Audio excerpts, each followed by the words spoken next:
মুরগি আমাদের বাবাজি মুরগি পুষেছে, তো ওই 10টা ডিম পেড়েছে। 10টা ডিম পাড়ার পরে আমার বাবাজির ওই যে শ্বশুর আসছিল, শাশুড়ি আসছিল, তারপর 5-6টা ডিম রান্না করে খাওয়াইছে। তো খাওয়ানোর পরে এখন স্ত্রী বলছে মুরগিটা তো তাওয়া লাগা হয়েছে, তুমি এক কাজ করো, গ্রাম থেকে আর কিছু ডিম এনে দাও, এই 4-5টা ডিম ফুটায় কি হবে, ওর নিচে দিলেই তো ফুটে যাবে, তো আরো 5টা ডিম খুঁজে নিয়ে আসো। তো 5টা ডিম খুঁজে গ্রামে পায়নি, সেভাবে মুরগির ডিম পেয়েছে হাঁসের ডিম, তো এনে ওই মুরগির নিচে দিয়েছে। তো এটার বাচ্চা উঠবে না? উঠবে না।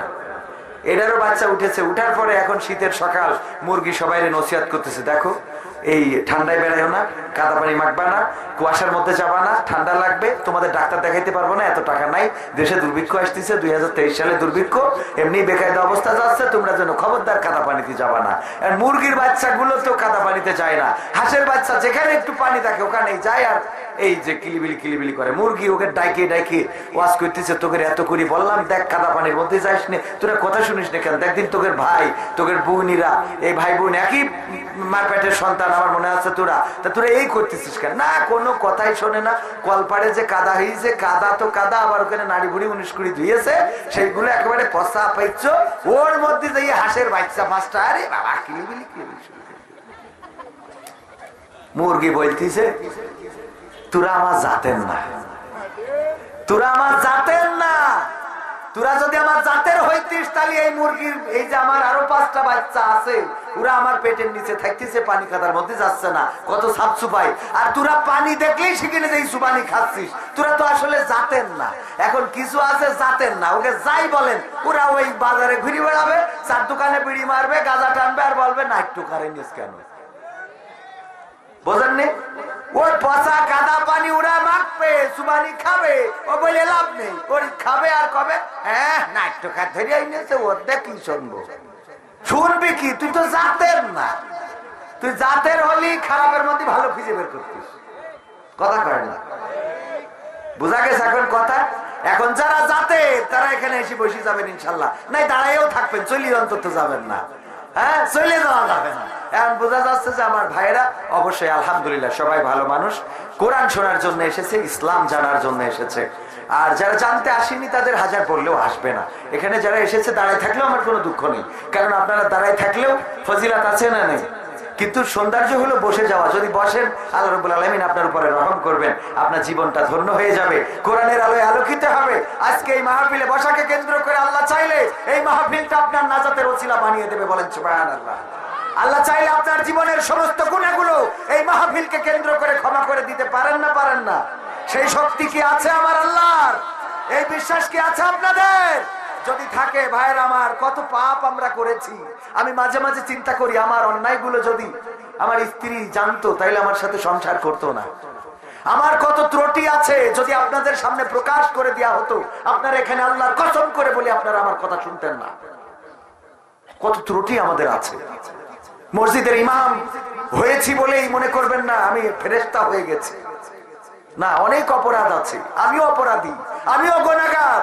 নিজের পাপের কথা স্মরণ করে আল্লাহর কাছে পানাহ চাই, আল্লাহ তুমি আমাকে মুক্তি দাও। পরকালের ময়দানে যেদিন আল্লাহ আপনার আমলটা খুলে দিবেন, যদি মনিটরে চালিয়ে দেন, প্রজেক্টরে যেভাবে ব্রাজিল আর্জেন্টিনার খেলা দেখেন ওইভাবে যদি চালিয়ে দেয়, কে কার ঘা মারতেছে দেখতে পাচ্ছেন না, কে কার গুতো মারতেছে, ফাউল হয়ে যাচ্ছে দেখতে পাচ্ছেন কিনা, ওই দিন যদি মনিটরে আল্লাহ লাগিয়ে দেন যে দেখ তোর আমল, আর ওই জায়গায় আমার আমলটা যদি চালিয়ে দেয়, আমার বাবাজি যদি ওখানে আসে, এসে যদি দেখেন যে আমল কবির বিন সামাদের আমলটা একটু দেখি, হুকিমেরি দেখবে যে আমি কোন মহিলার সাথে কথা বলতেছি, কবে ওরে খাটাস তোরা শুনতাম আমরা, বোঝেননি? আমি আমাকে দিয়েই বলছি, কারণ কার দিয়ে বলবানে, সেদিন এক চেয়ারম্যানের দিয়ে উদাহরণ দিয়েছি যে চেয়ারম্যান যদি আজকে চাল চুরি করতো তাহলে ওনার হাতের কবজিতে কেটে দেওয়া হইতো, এরপরে যদি ও ঢাকায় যেত নৌকা আনার জন্য তাও দিত না, উনি রাগ করিতে হাঁটাতে দিছি উদাহরণ, রাগ করিতে হাঁটাতে, এটা কোনো কথা? তো এই জন্য আমি আমার দিয়ে এই উদাহরণটা দিলাম। এবার নিজেদের দিয়ে একটু মিলাই নেন, কোন সিনাক্সে বইছেন, স্ত্রীর সাথে তো বাসর রাতি বললেন যে আমার মতো সতীপুত্র আব্দুল্লাহ একটাও নেই, ওরে খাটাস। তাহলে ওই যে রাস্তার পাশে সিনাক্সে ওই কুড়িয়ে ঘরের মধ্যে পর্দা টেনে দিয়ে কফি খাতি খাতি কাটি মারামারি করিল, ওরা কারা? কথা কয় না। ওইটা যদি পরকালে স্ত্রীর সামনে দেখা যায় তাহলে বাসর রাতে যা কইলেন কি হবে এবার বুঝে দেখেন, কথা কয় না। ওখানেই তো মারামারি বেঁধে যাবে, ওরে হারামি, তোর সংসার করি যাবি? হ্যাঁ, إن الحمد لله نحمده ونستعينه ونستغفره ونؤمن به ونتوكل عليه ونعوذ بالله من شرور أنفسنا ومن سيئات أعمالنا من يهده الله فلا مضل له ومن يضلله فلا هادي له ونشهد أن لا إله إلا الله ونشهد أن سيدنا محمدا عبده ورسوله الذي أرسله بالحق بشيرا ونذيرا وداعيا إلى الله بإذنه وسراجا منيرا فقد قال الله تعالى في كلامه المجيد والفرقانه الحميد أعوذ بالله من الشيطان الرجيم بسم الله الرحمن الرحيم إن الله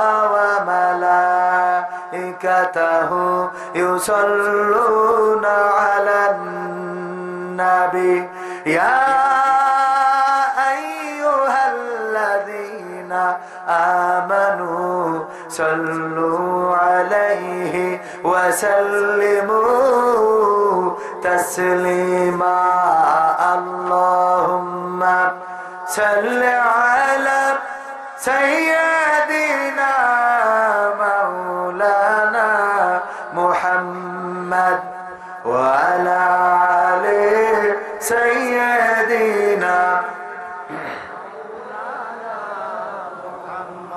আরবের বুকে মক্কা নগরী আমিনার যেথায় ঘর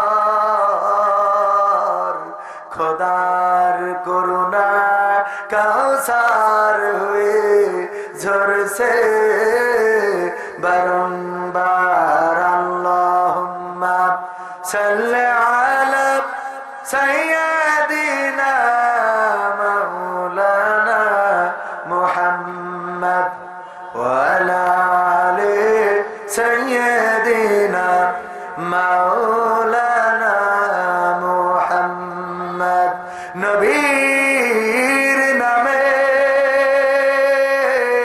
দুরূদ শরীফ পড়িবে যে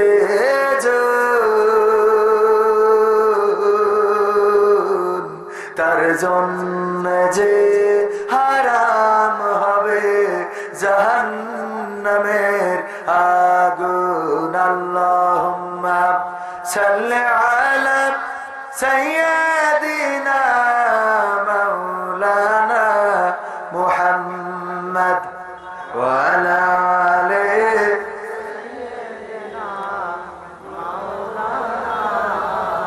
চারিদিকে উৎপাতিয়া চারিদিকে ফাঁদ পাতিয়া রয়েছে বাতিলের কামান বাতিল তাড়াও আগুন জ্বালাও ওড়াও কোরআনি নিশান আল্লাহুম্মা সাল্লি আলা সাইয়্যিদিনা মাওলানা মুহাম্মদ ওয়া আলা আলি সাইয়্যিদিনা